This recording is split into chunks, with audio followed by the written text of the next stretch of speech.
Assalamualaikum warahmatullahi wabarakatuh. Perkenalkan, nama saya Ervisa Wijiani Rambutindi dengan nomor induk mahasiswa 22120015 dari kelas A191.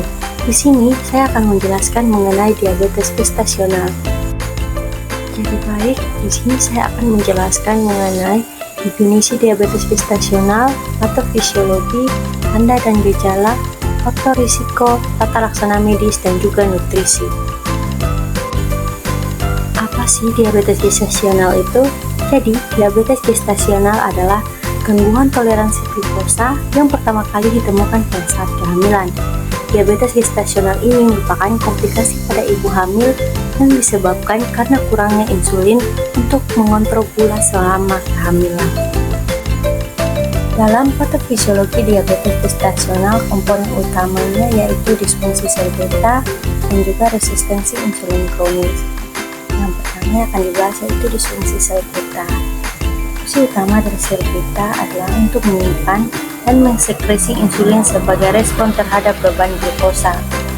Nah, ketika sel beta ini kehilangan kemampuan untuk merasakan konsentrasi glukosa darah secara memadai atau melepaskan insulin yang cukup sebagai respon, hal ini diklasifikasikan sebagai disfungsi sel beta. Disfungsi sel beta diperburuk oleh resistensi insulin.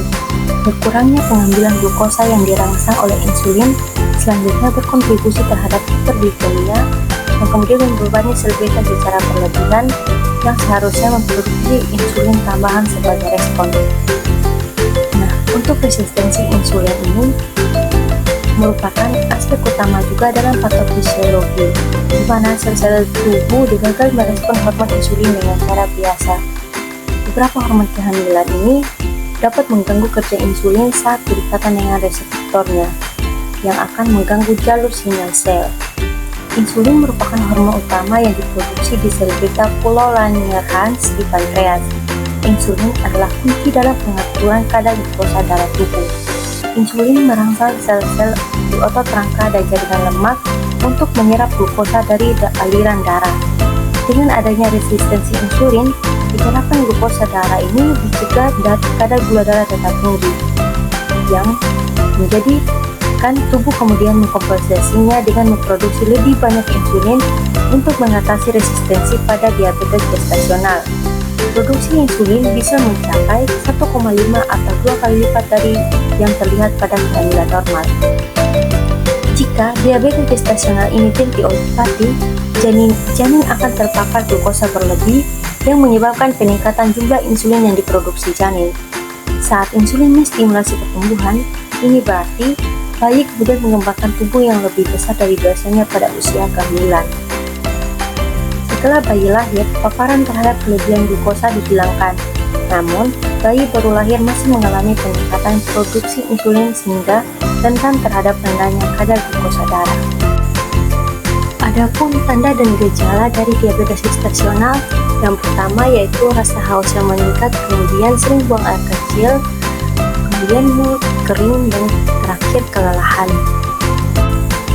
Berapa faktor risiko dari diabetes gestasional yaitu IMT lebih dari 25, kemudian memiliki riwayat diabetes dalam keluarga, kurangnya aktivitas fisik, kadar HDL rendah, memiliki penyakit kardiovaskular, memiliki riwayat diabetes gestasional pada kehamilan sebelumnya, serta hamil di usia yang tua.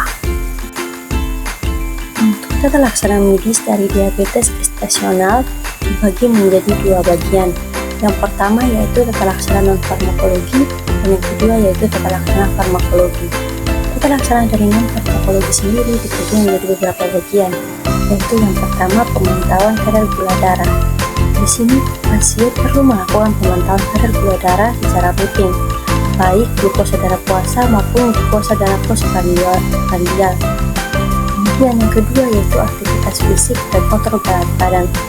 Setiap ibu hamil dengan diabetes gestasional direkomendasikan untuk melakukan aktivitas fisik selama 30 menit dalam sehari, di mana aktivitas fisik yang dapat dilakukan adalah berenang, aerobik low impact, berjalan, dan sepeda statis. Kemudian, untuk ukur berat badannya, ibu hamil juga perlu mengatur berat badan selama masa kehamilan. Pada ibu yang memiliki riwayat obesitas, sebaiknya pertambahan berat badan itu tidak melebihi dari 11,5 kg. Yang ketiga yaitu diet. Pasien diabetes gestasional sebaiknya berkonsultasi dengan ahli gizi khusus karena kebutuhan kalori perlu disesuaikan dengan kondisi masing-masing individu. Yang terakhir yaitu probiotik. Probiotik yang diberikan saat kehamilan ini dapat mencegah terjadinya diabetes gestasional karena peran mikrobia usus itu meregulasi metabolisme. Nah, selanjutnya tata laksana farmakologi. Yang pertama yaitu terapi insulin.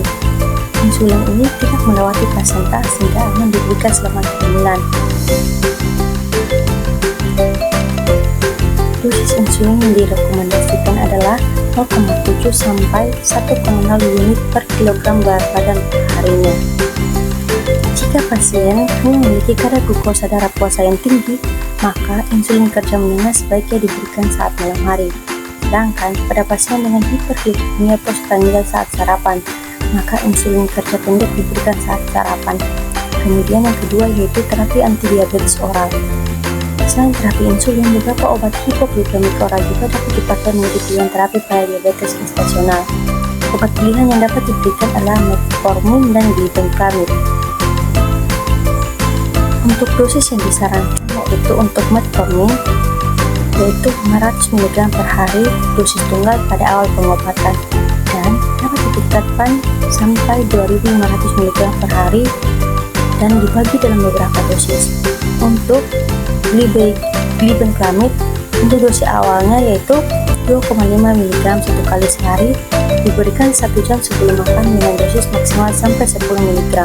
Kemudian yang terakhir yaitu aspirin. Nah, beberapa studi yang terbaru merekomendasikan pemberian aspirin dosis rendah yaitu dengan 50-150 gram per harinya. Biasanya dapat diberikan juga dengan dosis 80 mg per harinya pada akhir trimester pertama kehamilan sampai dengan kelahiran bayi untuk menurunkan risiko preeklamsia pada ibu hamil dengan diabetes gestasional. Pada slide terakhir ini, saya akan membahas mengenai nutrisi yang diperlukan oleh penderita diabetes gestasional. Yang pertama, karbohidrat. Di sini karbohidrat disarankan untuk konsumsi dengan jumlah kurang dari separuh kebutuhan kalori per harinya. Contohnya, karbohidrat yang dikonsumsi yaitu nasi merah, gandum utuh, mie segar, juga sereal dan rujukan minum. Kemudian yang kedua untuk proteinnya terdiri dari dada ayam tanpa kulit, telur, dan tentu ikan yang baik dikonsumsi oleh penderita diabetes gestasional yaitu ikan kod, ikan paus, dan sarden. Yang kelima, sayuran segar. Sayuran segar di sini contohnya yaitu sayuran hijau yang cara pemasakannya dikukus atau dikuah. Kemudian yang terakhir buah-buahan. Buah-buahan seperti apel, anggur, jeruk, jambu biji, bir, buah beli, dan kiwi. Demikian penjelasan saya mengenai diabetes gestasional. Terima kasih.